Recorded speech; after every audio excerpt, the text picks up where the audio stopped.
This is Prevention of Diabetes, Part 2.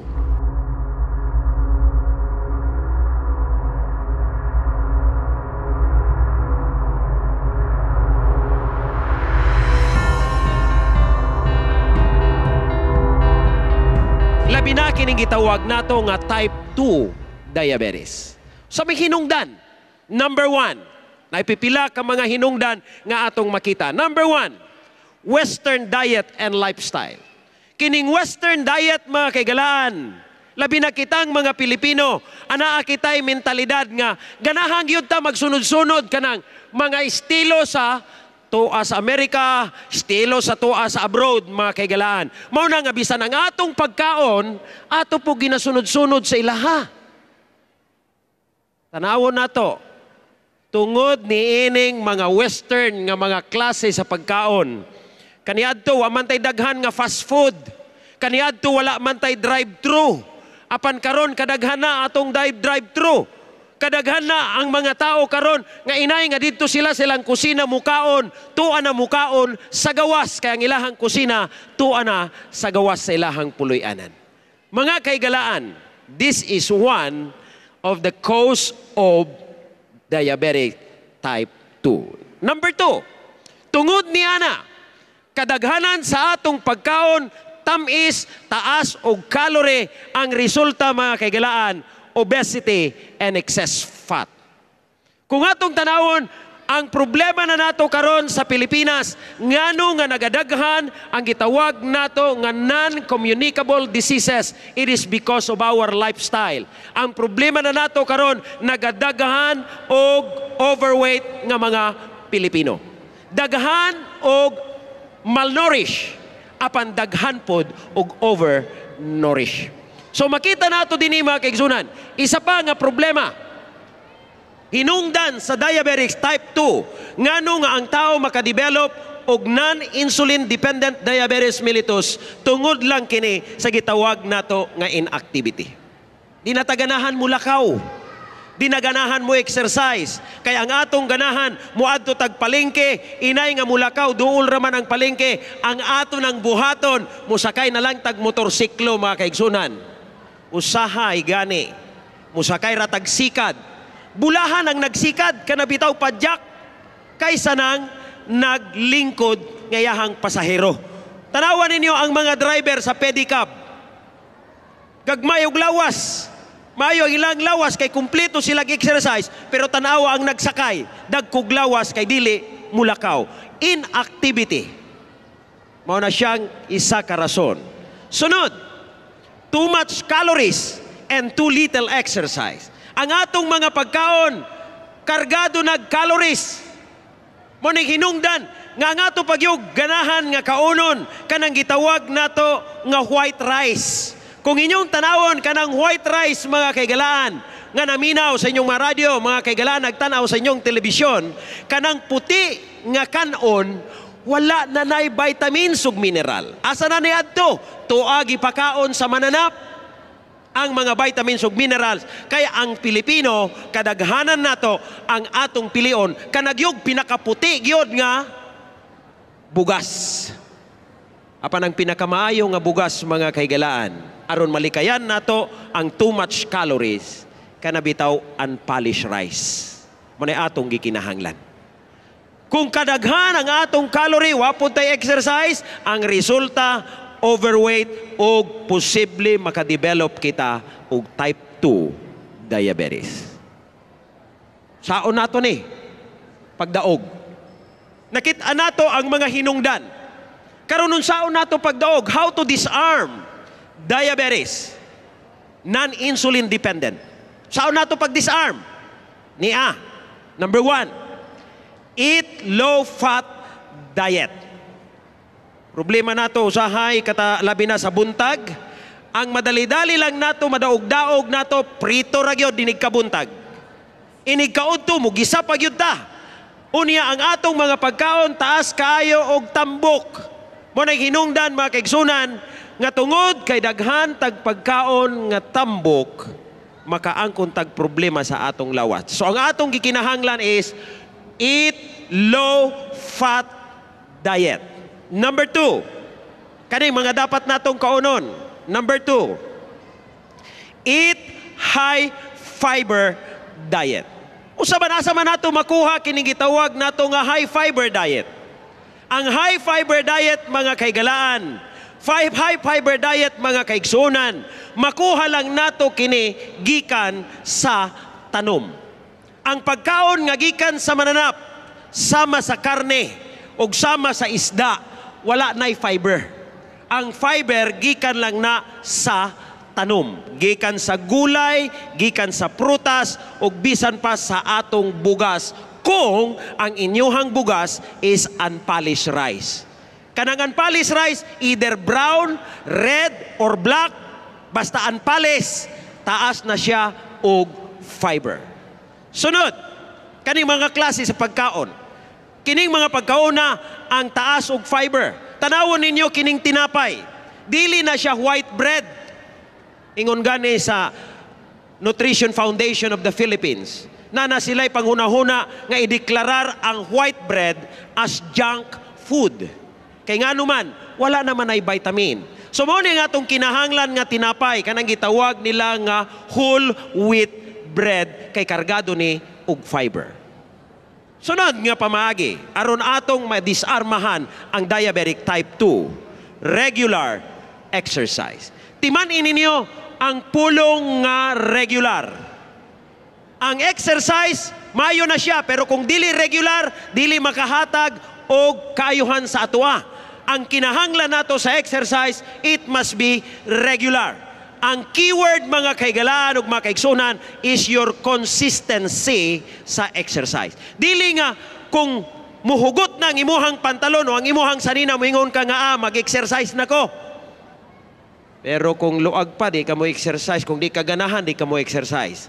Ingon sa usa ka author, ang angay natong buhaton, sumala pa sa usa ka author, is ato ning tagdon ang exercise nga mura og atong pagkaon. Nga dili pwede muagi ang isa ka adlaw nga dili ta makakaon. Mausab unta ang atong exercise. Dili pwede mulabay ang isa ka adlaw nga dili kita maka-exercise. Hinumduman nato. Ang minimum nga recommendation sa exercise is 3 times a week lang. 30 minutes per session. Unsa may angay natong buhaton nga exercise? Simple lang. Lakaw lang. Pero dili pud ka nang naglakaw, mura kag naglakaw ilalom sa bulan. Kinahanglan maglakaw nga kanang brisk walking. Hinumduman ninyo, kung ikaw naglakaw nga dili nakakaistorya, sobra ra pud na. Kung ikaw naglakaw nga pwede pa ka mukanta, kulang na pud na. Gikinahanglan nga insakto kapaspas ang imuhang paglakaw. Kanang igo nga makaistorya ka. Pero kung di na ka makaistorya, murag hangako na ka, sobra ra pud kaayo ang kapaspas sa imuhang exercise. So remember, number 3 nga pamaagi to disarm diabetes is regular exercise. Ikaupat, achieve a healthy weight. Naibalo ba mo, mga kaigalaan? Sumala sa usa ka artikulo nga gipublish nga nagaingon, the most important medical equipment today mao ang timbangan. Mo nang among rekomendasyon, mga kaigalaan, nga ang matag puloy-anan makaangkon unta kining gitawag nato nga weighing scale. Kay pinaagi niini, mamonitor nato kung sobra na bang atong timbang o kulang ang atong timbang. Barato raman ni. Mas barato pa ni kaysa load sa cellphone ngay sa kabulan. Okay? So kinahanglan nato, kung gusto nimo nga makalikay sa diabetic nga non-insulin dependent, achieve a healthy weight. Sunod, ikalima nga sikreto, it must be a permanent lifestyle change. Dunay daghan nga mga tao, pagpaminaw nila sa maayong lektura, sa maayong panlawas, muingon sila nga, mag-usab na ko sa akong lifestyle. Human og 2 ka semana og 1 ka bulan, balik together again sa karaan nga agi sa ilahang pagkinabuhi. Apan ang atong kinahanglan, kung makagusto ta nga makalikay, mga kaigalaan, sa gitawag nato nga non-insulin dependent diabetes mellitus o diabetic type 2, ang atong angay buhaton mao ang permanente nga pag-usab sa atong estilo sa kinabuhi. Permanente nga atong usbon ang atong lifestyle. Kay kung dili nato na i-permanent, wala gihapon ay benefit nga atong makuha. Sunod.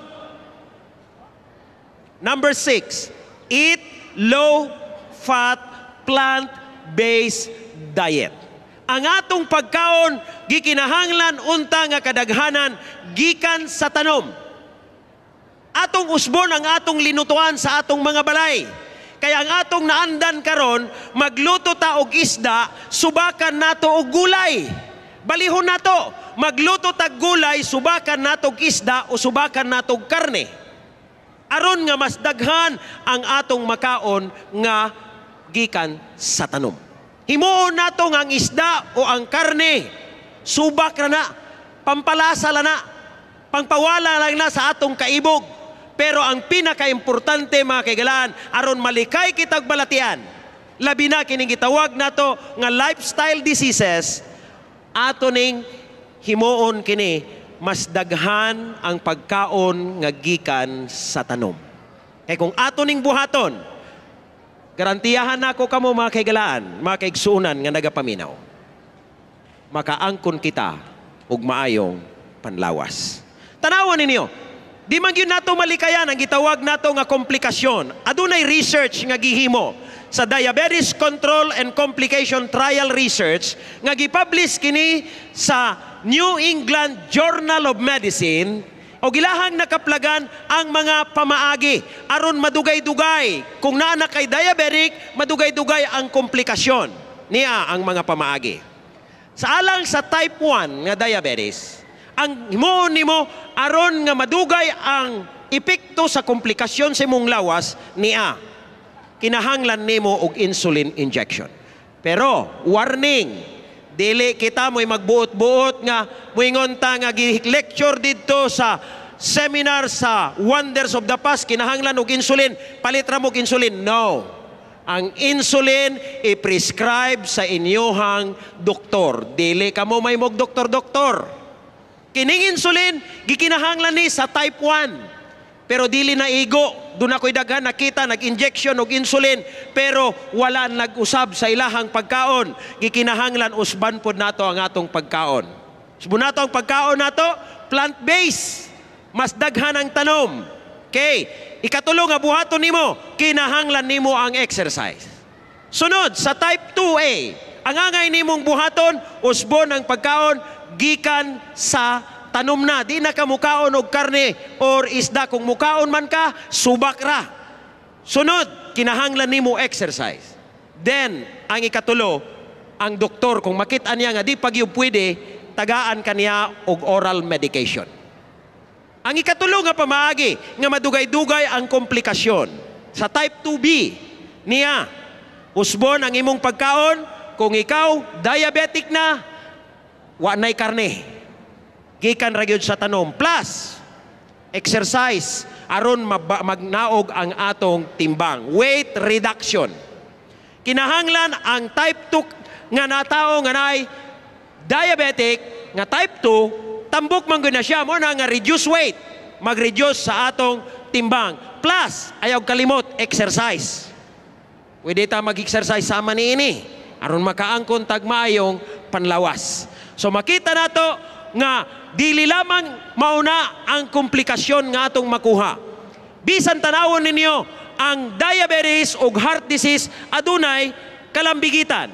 Ang mga tao nga naay diabetes are, makita nato dinhi, they are 2 to 3 times more likely to have heart disease and 6 times more likely to have stroke.